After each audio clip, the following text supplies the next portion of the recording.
Hello, creeps. This is a very tired T4Y on the Mystery Playhouse. Tonight's story will be told by Dick Powell, who plays Richard Rogue now, in another graphic adventure from Rogue's Gallery.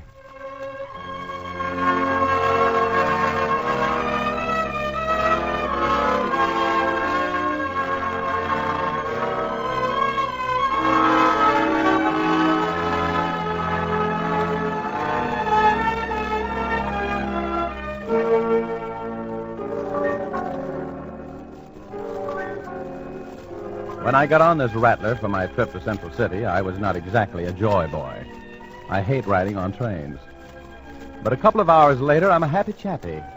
Because who do I run across in the lounge car is a little ambition of mine by the name of Betty Callahan, a newspaper woman who is cheating the movies.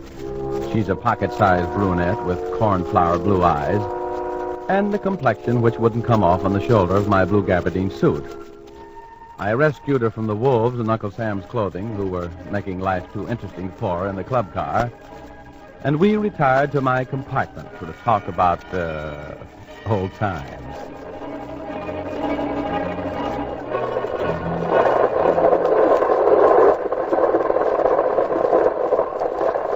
Nice little place you have here, Richard. A guy can get pretty lonesome in a place like this, you know, Betty.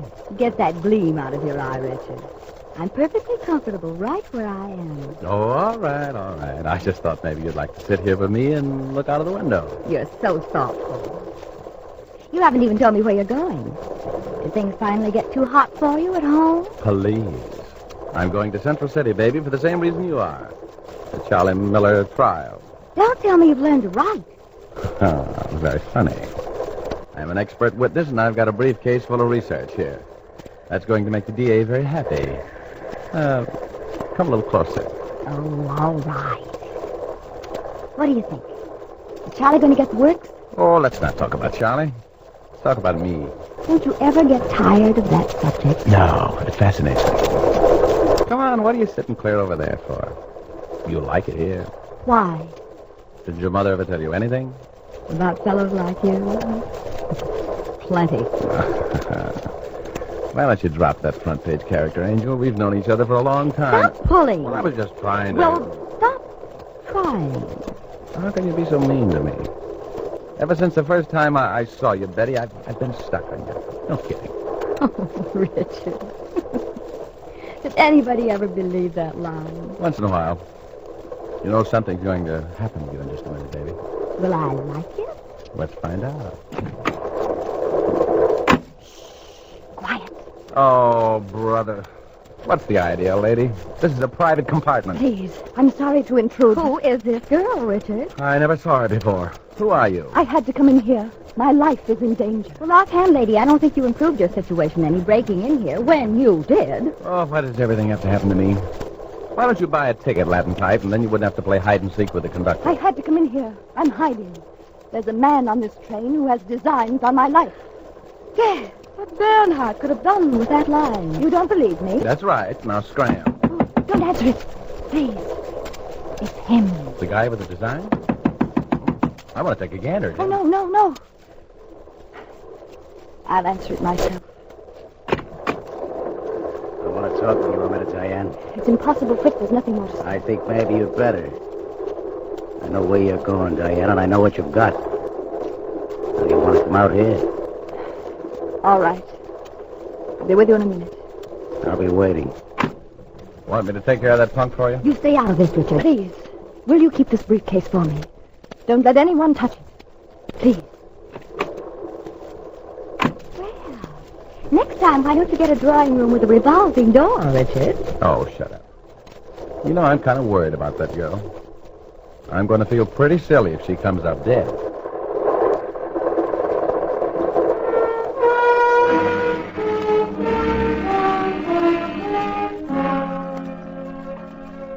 For the next 2 minutes, I worried about Diane and the man who had designs on her life. But I'm a romantic heart. So I spent the next 58 minutes trying to spellbind Betty into seeing things my way. But she wasn't looking.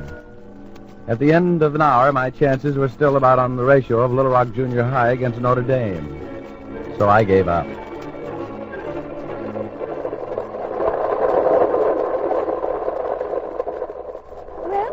hour since our visitor checked out. What do you think, Richard? The dame's either as goofy as a cub-out feeler or she's really in a jam. If you're calling me, I'll put my X on the first stanza. Let's take a look in that briefcase she left behind. Hey, wait a minute, honey. That's my briefcase. Oh, I'm sorry. Don't get huffy, Richard. Those two briefcases are practically identical. Yeah, I guess they aren't that. Well, give me mine. I'm going to put it up here on the rack. Hey, what is this? Pipe down, pretty boy. Turn the lights back on, Richard. Shut up, lady. All right, give me that briefcase, pretty boy. Get that flashlight out of my eyes. Keep your hands where they are. Give me that flashlight. Sorry, lady, but you asked for it. Now, pretty boy, give me that bag. Hey, what's the gimmick? What are you pulling that emergency cord for? I don't want to have to shoot you. With your hands out of your coat. So long, pretty boy.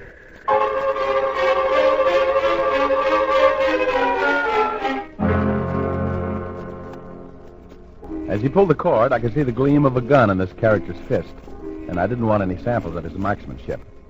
But I could hear Betty groaning on the floor at my feet, and all of a sudden I felt that I had to get him before he jumped out of that window he'd knocked out with the butt of his pistol. I made a dive for him, expecting to stop a little lead.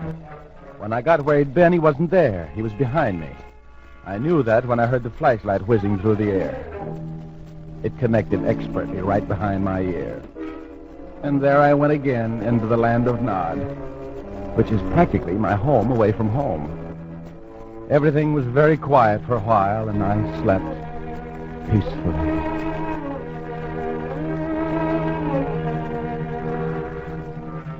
Come on, Rogie. Come on. Get up, Rogue. Get up. Huh?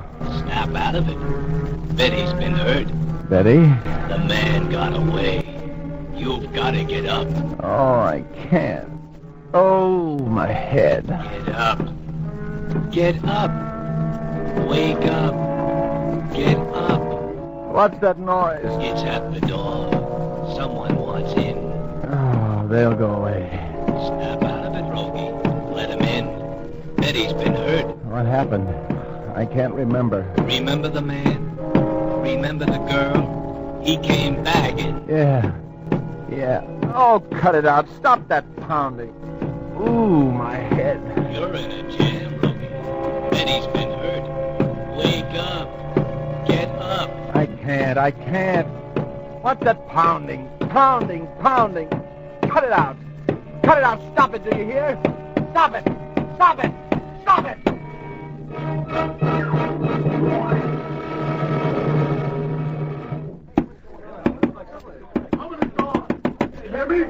Open the door. Okay. Betty. Oh, Betty, you poor kid. Hello there. Hello. I'm coming. Just keep your shirt on. I demand an explanation of what's been going on in here. Come on. Help me bring this girl out of it. The window broken. Do you know what that does to the air conditioning in this car? Well, a man got out of that window while the train was stopped. Who pulled the emergency cord? This guy. He came in here waving a gun around, took a briefcase that some dame had left here, stopped the train, and knocked our brains out. I just came to, and he's gone. So let's face it, conductor, he must have jumped out the window. Yes. And what happened to the young lady who left the briefcase here in your compartment? I don't know. Who was she? I never saw her before. Oh, you okay, Betty? Oh, sure. It takes a bump like that to clear up my mind. Who was that fellow? I don't know. I'm holding you responsible for the damage that's been done to this compartment. What's your name? The name's Richard Rogue. Now get out of here. I'll give you some more things to hold me responsible for. Personal things. I'm the conductor on this train, and I'm not... Okay. We'll still be on your train when you pull into Central City. Goodbye now. What happened? Everything's all right, folks. Just get back to your seat, please. We're going ahead immediately. Please return to your seat. I've heard you were dynamic when you got started, Richard. Yeah, look. That daffy dame that came charging in here wasn't kidding. That briefcase of hers is full of dynamite. Was, you mean? It's gone. Out the window. Oh, no, it isn't. That window jumper took mine, remember? I had it in my hand, ready to put it up on the luggage rack when he came in. Give me hers. It's right over there behind you. Oh, sure. It's locked. I want to know what's in it, don't you? I love life. I just wish I'd never seen it. Well, comb the hair over that lump on your head, baby. We're going to find and confer with the young lady who spark-plugged this carnival of mayhem. Okay, I'm in. I owe that brunette a little something. Let's go talk to her.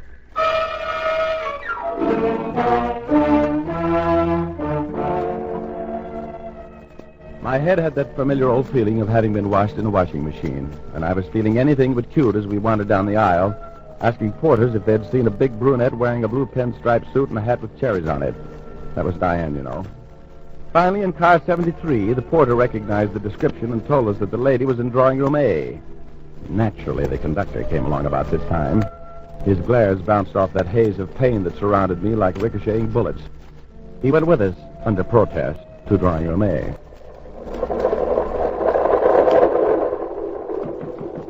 Oh, no answer. She isn't in. Why don't you look in the club car? I did. Knock again. Why don't you try the door, Richard? Okay. Oh, it's open. Conductor, mind if we go in and look around? What right have you to enter the stateroom of a strange woman? She entered his. You sue me if you want to, but I'm going in there and take a look around. Nobody at home, I guess. Well, I hope you're satisfied. Tearing up the train, walking into other people's drawing rooms. Look, mister, I'm trying to help you. I've been all over this train. This dame has to be someplace. All right. She's not here. And I can't stand around all night. Look, over there, under the berth. I don't see anything. You don't? Come here, conductor. What do you think that is? Red ink? Why? That's blood. Well, I'll pull these blankets back. Oh, I'm getting out of here. Are you convinced now that something's happened to that girl? Yes, I suppose so. Well, she must be in here someplace. Open the door to that wardrobe. Oh, Richard. Steady, Betty. Here, help me move her up on the berth. No. Leave her right where she is. The cops won't want her moved. Oh, that knife in her throat. She's dead.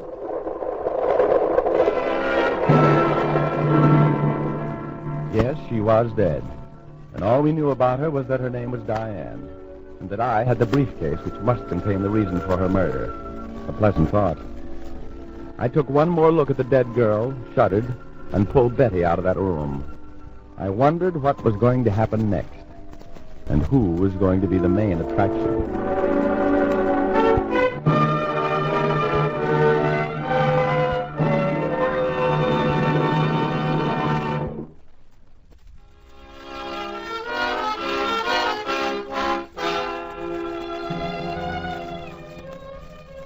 I must have been born under a police star. No matter what I start out to do, I end up in more trouble than a jitterbug at a square dance. Me? I start out to be an expert witness, and I wind up in the sheriff's office in Central City trying to explain a murder. Betty was enjoying every minute of this comedy of terrors, being a news hawk. She was jumping with enthusiasm and theories, the sheriff was jumping with importance, and I was just jumping. I don't like murder unless there's a profit in it for me. Sit down, Rogue. You shouldn't be so nervous. Well, we should be getting a report of that murdered woman, shouldn't we, Sheriff? We're not going to get any place until we find out who she was. Oh, my men are working on it, Rogue. Now, just take it easy. We know our business here in Central City. Uh-huh. Well, it's your business. It isn't mine. So if you don't mind, I think I'll shove off. I've got a little business to take care of myself. Just a moment. I'll, Say, where have you been fixed on? But we got a positive identification on that lady who was stabbed on the train, Sheriff. And who do you think she was? Well, who was she? Get to it, Hennessy. She was Diane Miller, wife of Charlie Miller, who was on trial for murdering Big Joe and Bertie. No kidding. You can go, Hennessy. Sheriff Mills. Yeah? All over the place, huh? Great work, Sergeant. Okay. I'll have a picker out on him in 10 minutes. Thanks. Well, what's the good news? Have anything to do with the case? Well, Rogue, the man who stabbed Mrs. Charlie Miller was Flip Stone, Miller's best friend, and his first lieutenant in the slot machine racket. His fingerprints were all over the knife. How do you like that? I don't like it. Doesn't make sense yet. Richard, I'm going to go call this into my city desk. Will you meet me at the hotel and bring me up to date on what has happened? Sure, I'll take care of it, baby. You run along, keep your readers informed. You might as well go along with her, Rogue. We don't need your help to solve this case. We're perfectly capable of taking care of it ourselves. Well, swell. Lots of luck. I've heard all about you, Rogue. Just keep your hands in your pockets while you're in Central City. We don't like smart private detectives very well. Remember that.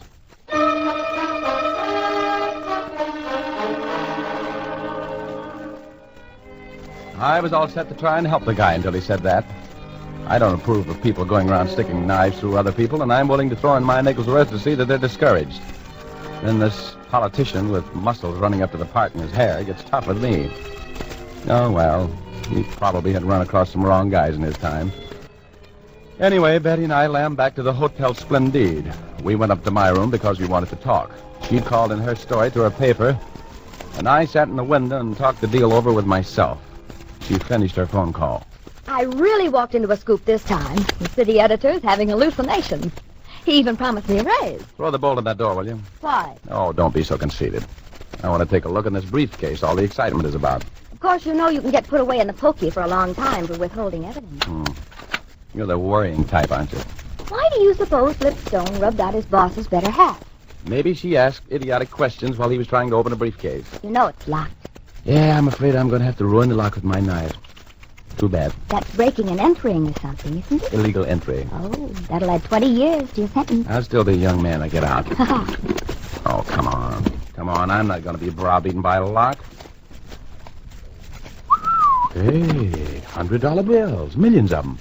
Take a gander at that, Betty. Money! Oh, you catch on quick. No wonder Flipstone was so anxious to get his hot little pink fist on this letter. You count them, will you? I'd love to.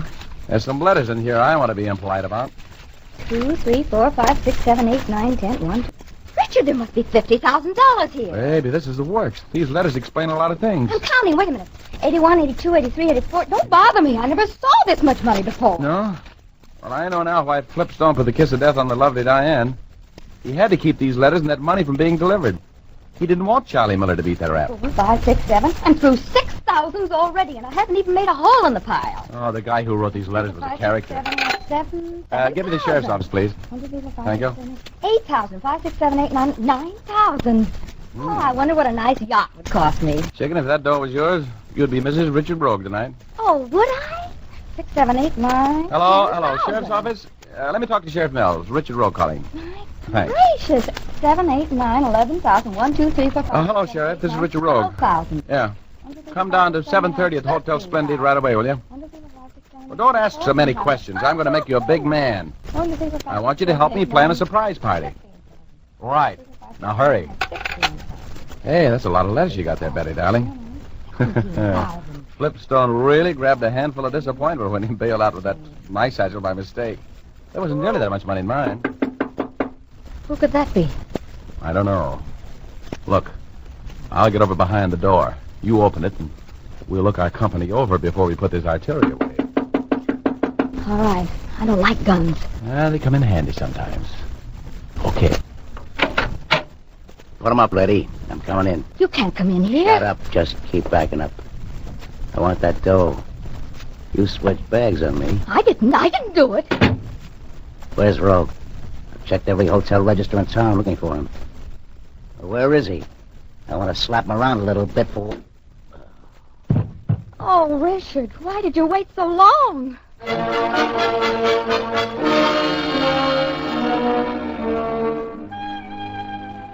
I administered that pistol anesthesia with masterful precision. Flip was going to have a long ride on the dream train.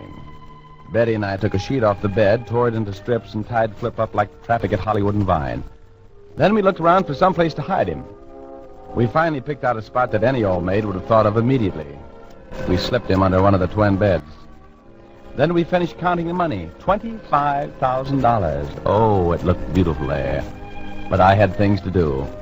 I called the sheriff. He hadn't left the jail yet. So I went down there to talk with him. And while I was there, I had a chat with Charlie Miller, a very satisfactory chat. Then the sheriff and I went back to the hotel. Betty made a phone call, and we waited for company. The sheriff and I squeezed into a closet when the knock came at the door. Who is it? You just called and invited me down. Okay. Come in. Thanks. Now, let's get this over with, Mrs. Miller. I want to get out of here. Don't be in such a hurry. How do I know you're on the level? You have the money with you? Yes. I'll give it to you after you sign this little document. What is it? I'll read it to you. All right.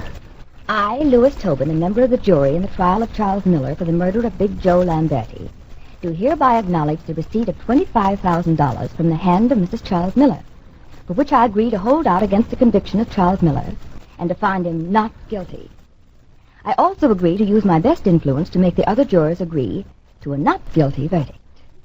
And that's where you sign, Mr. Tobin. Oh, you know I can't sign a thing like that. Now, look, I've got 25 grand in Hudrun's ready for you.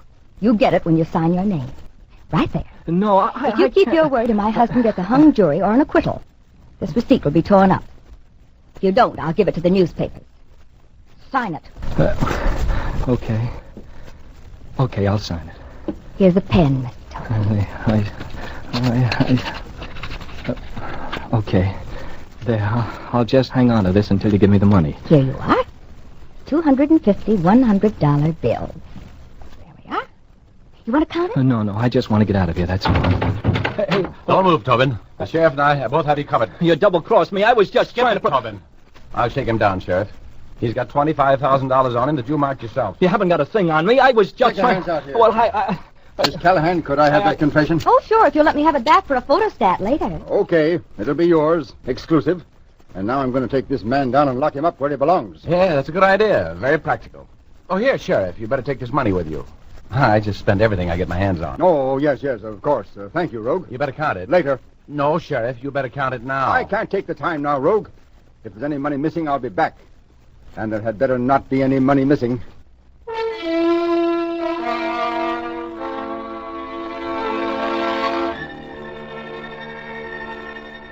I had news for the sheriff, but he was so impressed with this pinch that he couldn't see me. Oh, well, I knew he'd be back. You see, I'm a practical guy. I had palmed and pocketed $5,000 out of that wad of dough I took off Tobin. I showed it to Betty, and she was horrified, but I knew what I was doing. So I just sat there and waited for the door to take a beating. And it did. Who is it? It's the sheriff. Let me in, Rogue. Why, Sheriff, you're all red in the face. It's your age? I knew you were a crook the first time I set eyes on you, Rogue. You probably studied psychology at Barber College. That's what makes you so smart. There was only $20,000 in that briefcase when I counted the money at the jail. And I had 4 honest men as witnesses. Well, bless your heart. Where's that other $5,000, Rogue? In my pocket, Sheriff. And that's where it's going to stay. That's larceny, and you're under arrest. Now, isn't that silly? Look, Oh, Sheriff. please, Richard, tell him. Don't needle him anymore. Well, Sheriff, you remember when I went in the cell to see Charlie Miller? What's that got to do with the missing funds? Well, he posted a $5,000 reward for the killer of his wife with you, didn't he? Oh, yes, I suppose he did. You suppose. You know he did. Well, if you look under the bed there in the bedroom, you'll find Flip Stone, the guy who murdered Diane Miller.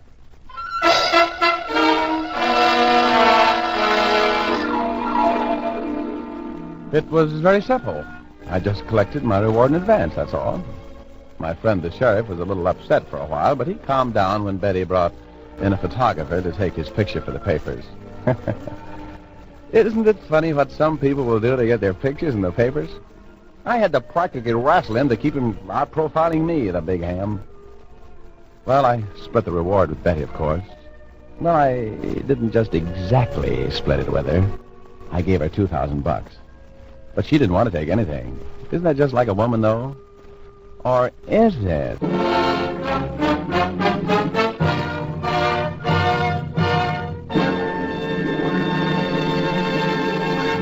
We're a little late, folks. This is T4Y. Good night. Sleep tight. This is the Armed Forces Radio Service.